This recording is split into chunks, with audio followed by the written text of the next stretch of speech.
ആദ്യത്തെ മുഖ്യമന്ത്രി കേരളത്തിലെ EMS കമ്മ്യൂണിസ്റ്റ് മുഖ്യമന്ത്രി, അവസാനത്തെ മുഖ്യമന്ത്രി പിണറായി വിജയൻ എന്ന് ചരിത്രത്തിൽ എഴുതി വെച്ചിട്ട് അദ്ദേഹം പോവുള്ളൂ.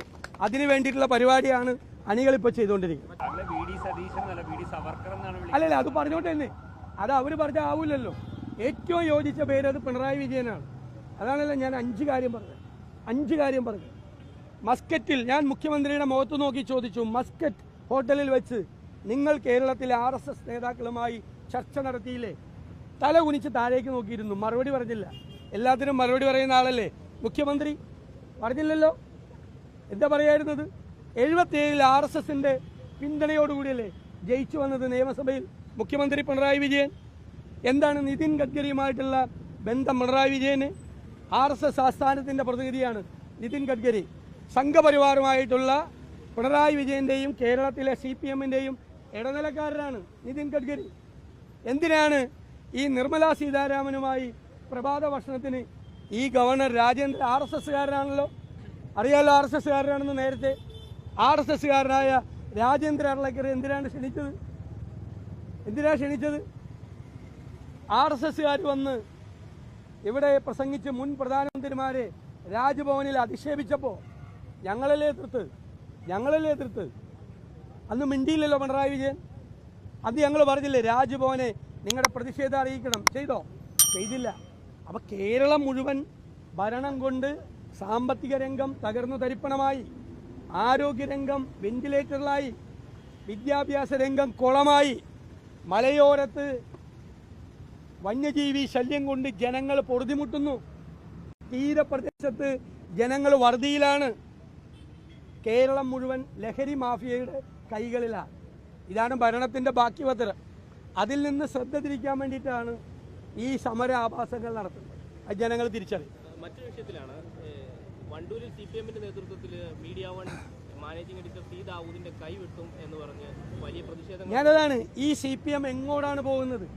ഒരു മുതിർന്ന മാധ്യമ പ്രവർത്തകൻ മീഡിയ വണ്ണിൻ്റെ മാനേജിംഗ് എഡിറ്റർ ശ്രീ ദാവൂദിൻ്റെ കൈ വെട്ടിക്കളയും CPMനോട് കളിച്ചാൽ എന്ന് പറഞ്ഞ് പ്രകടനം നടത്തുകയാണ്. മുഖ്യമന്ത്രി പിണറായി വിജയനും കേരളത്തിലെ പോലീസിനും ധൈര്യമുണ്ടോ അവരെ അറസ്റ്റ് ചെയ്ത് ജയിലിലടയ്ക്കാൻ?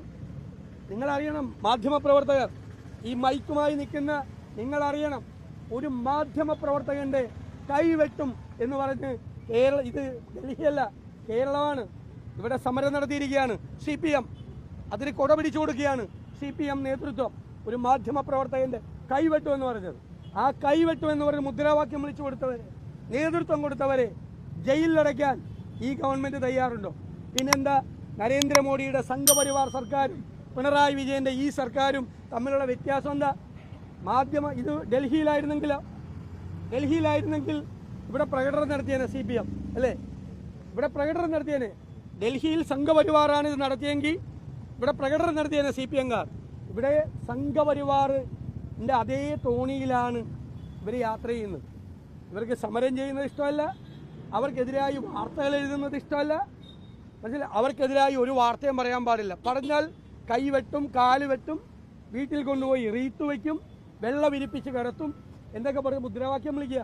പത്രപ്രവർത്തകരെ ഞങ്ങൾ ഓർമ്മിപ്പിക്കുന്നു, CPMകാരെ, ഇത് സ്റ്റാലിൻ്റെ റഷ്യയല്ല, ഇത് കേരളമാണ്, ജനാധിപത്യ കേരളം. കഴിഞ്ഞ ദിവസം മന്ത്രിമാർ ഭീഷണിപ്പെടുത്തി, മന്ത്രിമാർക്കെതിരായി സമരം ചെയ്താൽ പ്രതിപക്ഷ നേതാക്കന്മാർ റോഡിലിറങ്ങി നടക്കില്ല. ഇനി കൈവെട്ടും കാലുവെട്ടും എന്ന് പറഞ്ഞ് ഞങ്ങൾക്കെതിരെയും പ്രകടനം നടത്ത്. ഞങ്ങൾ പേടിച്ച് വീട്ടിൽ കയറിയിരിക്കുകയാണെന്ന് പറഞ്ഞേ, പുറത്തിറങ്ങാതെ. ഇവരെ പേടിച്ചിട്ട് ഇവരെ ഒരാൾക്കും പേടിയില്ല. ഞാൻ പറയുന്നത് നിങ്ങൾ എഴുതി വെച്ചോ, ബംഗാളിൽ ഇതുപോലെയായിരുന്നു. അവസാന വർഷം, അവസാനത്തിൻ്റെ ആരംഭം. കേരളത്തിലെ CPM ഭരണത്തിൻ്റെ അവസാനത്തെ ആരംഭം. ആദ്യത്തെ മുഖ്യമന്ത്രി കേരളത്തിലെ EMS കമ്മ്യൂണിസ്റ്റ് മുഖ്യമന്ത്രി, അവസാനത്തെ മുഖ്യമന്ത്രി പിണറായി വിജയൻ എന്ന് ചരിത്രത്തിൽ എഴുതി വെച്ചിട്ട് അദ്ദേഹം പോവുള്ളൂ. അതിനു വേണ്ടിയിട്ടുള്ള പരിപാടിയാണ് അണികളിപ്പോൾ ചെയ്തുകൊണ്ടിരിക്കുന്നത്.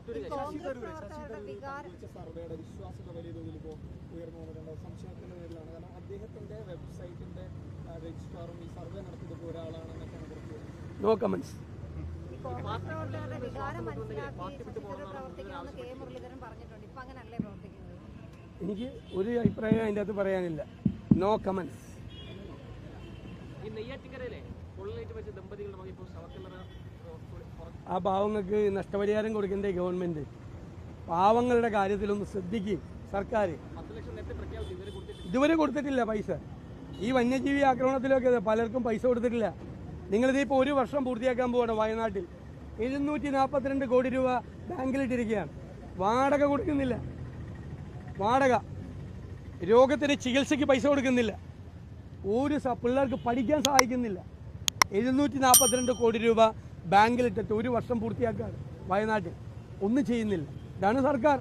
ഞാൻ പറയല്ലോ, സർക്കാരില്ലായ്മ.